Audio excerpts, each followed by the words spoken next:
Hello, Vaishali নমস্কার, আমার নাম রোহিত ঘোষ। হ্যাঁ, বলছিলাম যে আমাদের পাড়াতেই একটা ইভেন্ট করছি, তার জন্য এই কোরিওগ্রাফির ব্যাপারে একটু ফোন করলাম। দেখুন, আমার বেসিক ওরিয়েন্টেশন কত্থক, এছাড়া আমি থিয়েট্রিক্যাল ব্যালে, এছাড়া ক্রিয়েটিভ সবই করাই। বলুন তো, আমাদের পাড়ায় মোট রয়েছে ধরে নিন 45 জন মতন ফ্যামিলি। আচ্ছা, তো সেখানে এবার আমরা সবাই বড় করে সেলিব্রেট করি এটা একটা মাঠের মধ্যে। তো পাড়ায় যতজন রয়েছে ওই 45টা ফ্যামিলির মধ্যে ধরে নিন 80 জন মতন লোক। আপনি একটা কাজ করুন, আপনি একটু রাতের দিকে ফোন করতে পারবেন? হ্যাঁ, মানে কি বলছি বলুন তো, যে এরকম অনেক লোক আছে যারা নন ডান্সার। হ্যাঁ, তো সেই কারণে ভাবছি, এমনি দেখুন কোনো প্রবলেম নেই, এমন একটা কিছু আপনি ফর্ম করলেন যেটাতে আর কি খুব তাড়াতাড়ি ওদের সিম্পল স্টেপ থেকে খুব সিম্পলি। মানে কি বলছি বলুন, আপনি ভাষণ দেখেছেন তো? আমি বুঝতে পারছি, মানে ভাষণে যেরকম ফ্রি স্টাইল একটা নাচ হয় না, সবাই যে যার মতন কিছু নাচ। I get it. আপনি একটু রাত্রে ফোন করতে পারবেন? আমি তাহলে শিডিউলটা দেখে আপনার সঙ্গে একটু হ্যাঁ সেটা বলে নেবো। আমি বলছি যে আমার এর মধ্যে ধরুন একজন আমার দাদু রয়েছে, তার আর্থ্রাইটিস রয়েছে, তার জন্য যদি একটুখানি বসে কিছু একটা নাচছে, সেটা এমন কিছু বিরাট ব্যাপার নয়। আমার এমন প্রোডাকশনও হয়েছে যেখানে বয়সের রেঞ্জটা হলো 3 থেকে 73।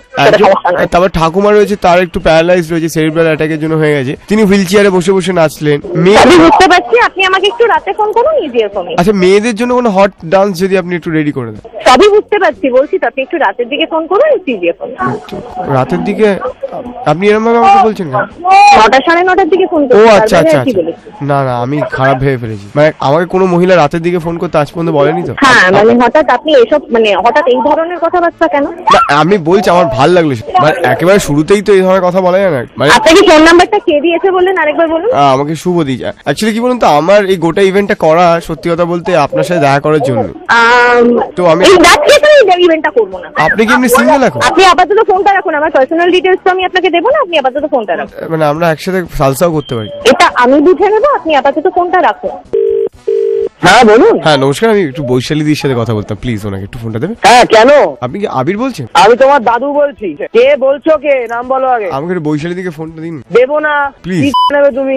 গালাগালি কেন করছো? আমি তো ওনাকে ভালোই বাসি। তুমি ওনাকে ভালোবাসো কি বাসো না তাতে আমার টাকা গেল। তুমি কোন বান্ধব, তুমি নাম বলো।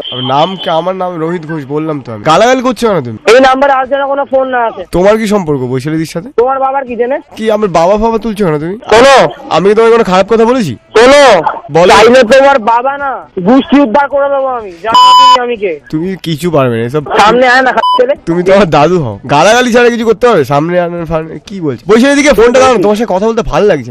নিজের মাথা করো, তারপরে বলো। এই বলছি শোনো, গালাগালি দিচ্ছে বৈশালীদি, একজন ভদ্র মহিলার সামনে এরকম গালাগালি বলেছি তো দেবো না। এবার কিন্তু বাড়াবাড়ি হচ্ছে। দেবো না তো বলেছি। আমি তো ভদ্রভাবে বলছি, তুমি এত গালাগাল করলে তবু আমি সহ্য করি। ভদ্রভাবে বলে লাভ নেই। প্রেমে এই ধরনের সহ্য করতে আমি জানি। ভদ্রভাবে বলে লাভ নেই, তুমি বেশি প্রেম মারিও না, বুঝেছো তো? ই বাবা, কি খারাপ কথা। Happy today star only on Meter Down RJ সায়নের সাথে সোম থেকে শনি সন্ধ্যে 6টা থেকে 9টা Viva 104 FM এ।